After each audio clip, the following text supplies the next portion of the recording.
Hey guys, welcome back to Matlock's Toy Room Reviews, and I've kind of been on a DC Universe kick lately, so why stop now? But I decided I'd go ahead and do my DC Universe Classics Wave 17 figures. I've had these for about a week, just had some other reviews to get out of the way, but very excited to start this wave. This is a pretty solid wave, I think. I'm a big Green Lantern fan right now, so it's pretty cool stuff. This is the Star Sapphire Wonder Woman. Of course, this is figure number 1. Comes with the upper and middle torso for the anti-monitor. This is very awesome. Glad to get him. The only concerns I have is he looks kind of small. I've seen pictures of him next to just the other characters, and I mean, he's just like a regular size figure.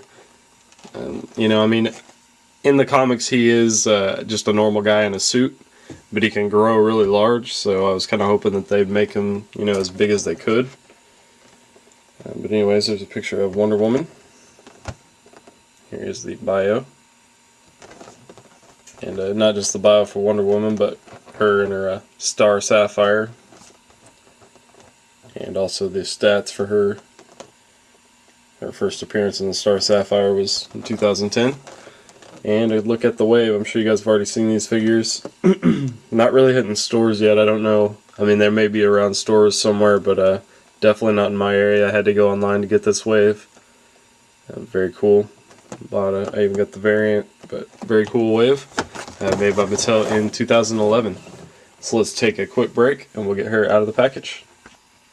Alright, and we are back with Wonder Woman out of the package.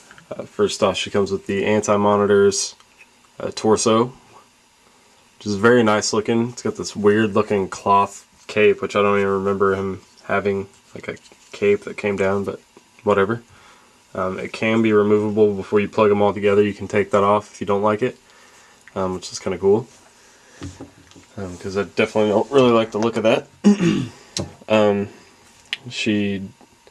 Before I start talking negative about this figure, which I will, and start dissing Mattel because they're really pissing me off, one good thing, she comes with the lantern, which was kind of a big gripe of mine with like the Green Lantern Classics Wave 1 and 2. Most of the figures didn't come with lanterns, which is kind of awkward. You figure every single figure should have a lantern, but they're really not pushing them out very well with lanterns. But it seems like in this wave that, at least a few of them have lanterns, which is nice. Of course, she has her violet colored lantern, very cool. With the handle that swivels, kind of a unique style, looks pretty neat. It's very cool. I'm really glad to have that, and that comes with that. Now, Mattel, you bastards. I love Mattel. They've done a lot of good work, but you guys, and this is not the only one. I'll be bitching a lot this week because Wave 17, I have about 3, I got all 7 figures, and I think about 4 of them have bent limbs, just in the package from what I can tell. And her knee is definitely bent because of the stupid way they package them. You guys can see this leg's pretty much straight up and down while this one bows out. You can see the foot angling, how it goes down like that. Definitely annoying. I can't even count how many times I've had a bent limb and griped about it. And everybody says it's just my luck, but it's really not my luck. I think everybody gets it. I just pay a lot more attention to it than others. I mean, I don't do any different than anybody else, but it's just these stupid joints. See, they're made out of kind of a soft plastic. You can see how easily that moves. That shouldn't be able to move that easily. It should be out of a harder material, a harder plastic, whatever. This shouldn't be able to move like that. Which really isn't even the main problem. I mean, that shouldn't be like that, but you probably wouldn't even notice that if they didn't package them the way they do. They have the blister. They've got the plastic bubbles that come up on the sides around the figure, and they want them in this cool pose, so they put her like this, and then they just jam it in that blister, and the foot part is kind of bent up like this, while this part's pushed down in the thing. I mean, it's going to bend it. It's just common sense. You figure, somebody would notice that by now. I've had, countless figures like that, not even from just Mattel. I mean, that's not a Mattel problem. Hasbro does that crap too.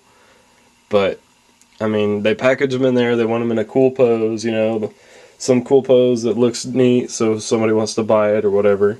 That's understandable, but you guys have got to get something that it actually fits into. You can't just be bending the shit out of all the limbs. But, I don't know, whatever. I mean, it's apparent at this point by Wave 17 that they're never going to fix that problem, so I'm just kind of getting used to it, having bent-ass figures, you know, paying an expensive price, $17, $18 for some crap that is bent, you know.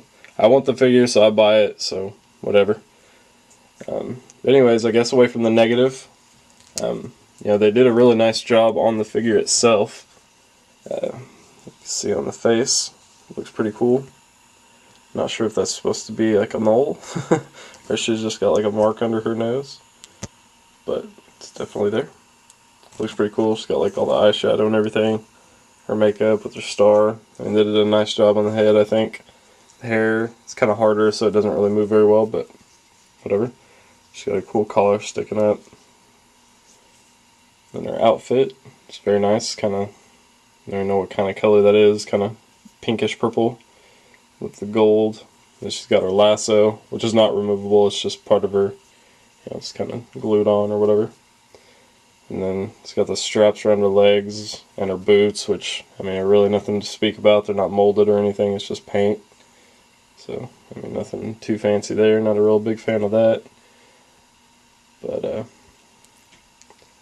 does have her ring. I'm sure it won't show up very well, but you can see that. You know, so overall, I mean, a decent figure. I really like it. I'm glad to have the character, you know. I got another Star Sapphire member, and you know, it's Wonder Woman, so that's pretty cool. And she came with a cool lantern. But you know, Mattel's really just, you know, kind of pushing me with that stuff. But anyways, she has a swivel in the neck as far as articulation, but you can see her collar and her hair kind of hinder it. She has a ball jointed shoulder in and out, and swivels. She has a swivel in the bicep. Mine seems to be kind of stuck on that arm.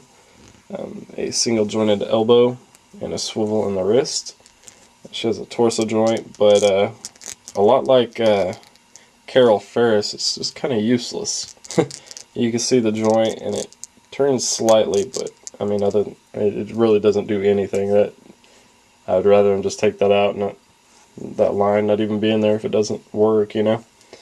And a lot like Carol Ferris as well, she has the DC Universe articulation as far as in and out, back and forward, but it doesn't have the piece that shows on the outside of the leg, like most of them do. She has a swivel in the thigh, single jointed knee, and a back and forward pivot in the foot. And then of course she has peg holes on the bottom of the feet, which you definitely need since you have bent legs all the time. At least I do. So I definitely need those stands all the time. I have to use those in a lot of the figures I get. I definitely have a stockpile of those. But anyways, you know, as irritating as this figure is with all its bent limbs and shit, it's definitely a nice figure. It's a decent sculpt, you know, decently articulated, and you know, really cool character. It'll look nice on the shelf at least. But anyways, that was the Star Sapphire Wonder Woman. Thanks for checking her out.